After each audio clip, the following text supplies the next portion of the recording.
बस ये ना नहीं होना बोलो तो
बात आप तो पीछे बैठा ही देखोगे क्या यहाँ पे बाढ़ कराने पास आ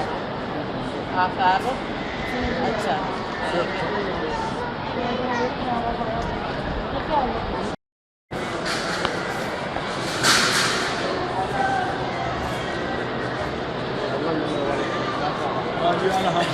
Allah